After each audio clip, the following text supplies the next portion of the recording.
bodies in there. I wonder if the group has ever touched on that, the risk that we have, and any collateral information would be appreciated. Joe, AudubonHills. You know, I'm going to take the opportunity to, having worked in the county here since 1998 and having worked primarily in El Dorado County, it has always interested me to the Camino area, and specifically those areas, AudubonHills, Larson, North Canyon, Cable Road. Those are all areas which are absolutely beautiful, and I would love to live not down in Cameron Park, but live up in your community as well. But it's always been one of those troubling thoughts to me of noticing the amount of vegetation and overgrowth that we have in those areas. While beautiful, the canopy covers over many of those roads, allowing the fuels, when it gets into the crown, to go over the road with ease. So as it relates to the vegetation, I would encourage you to comply with the Public Resource Code 4291 Defensible Space Guidelines.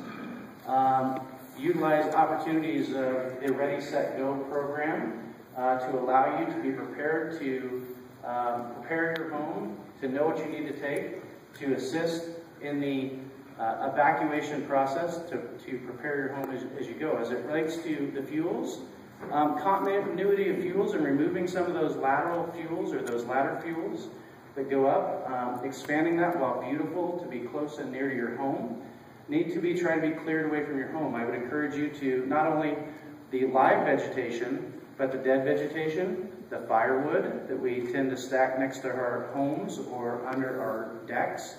I would encourage you to move those away from your home as well. We used to go to 30 feet of defensible space, and that was increased to 100 feet of defensible space. We will go into your homes if you were to be evacuated and a fire was to be approaching your homes, and we would absolutely take every step to be proactive to get the resources in, to remove the vegetation around your homes, to defend your homes or make your homes more defendable. However, that takes a lot of resources and takes a lot of time, in which those resources could be better committed to direct fire suppression, putting out the fire on the fire's edge. With that said, I'll leave it at, I would encourage each and every one of you to maintain your defensible space, to remove that vegetation, to allow a better opportunity for your home to be more defendable. Does that answer your question? Are you at risk? Not really. In California, everybody's at risk. Not really. So as it relates to AudubonHills specifically, was your question? Yes, 300 people. Have we ever been in there, considered those opportunities, considered your vegetation? Oh, we've been there. Yeah. We fight that battle regularly. I'm asking if you folks are saying there's a big wad of people over there in that small community, and if this thing gets loose, comes on this side out of wherever, is anybody saying, geez, we got a pack of people inside of that? Well, I just gave a plug for defensible space. I'd like to have you up for a meeting in the summertime. To answer your question, yes, I am well aware of the population in AudubonHills. Chief Osborne lives in the area. I'm very intimate with Chief Osborne.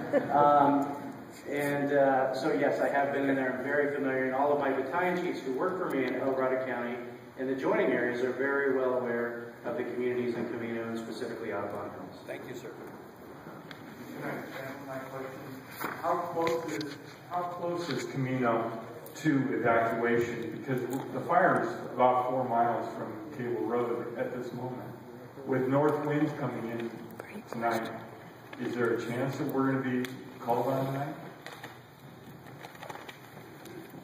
Based on the weather conditions and where the fire is at right now, I'm going to go back to 4 Bay Road just for a second, and don't let me get distracted from your exact question.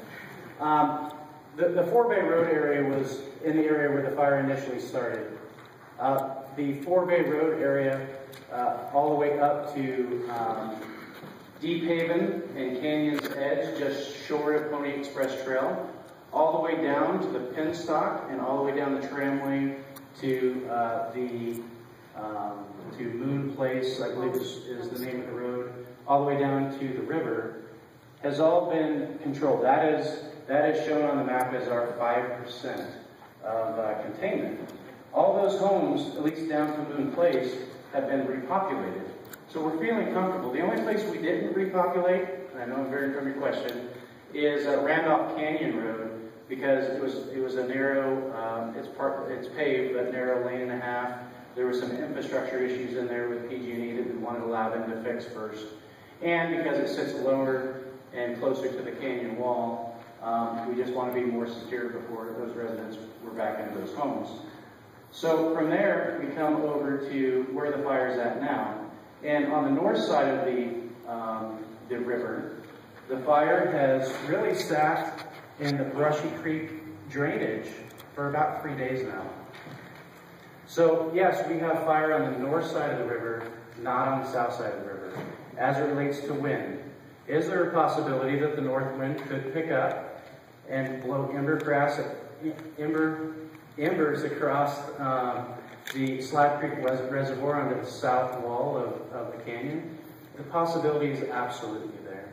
That's the reason we've spent all day today in favorable conditions of trying to put in numerous contingency lines in those areas to start trying to protect that area in which, if possible, or if it did jump across, we would have several contingency lines to try to stop it at. I will tell you this, that a decision point will be made that if a fire was to establish on the south wall of the South Fork of the American River drainage, we would start the evacuation process. They're telling you to be ready. Yeah. Okay, my update.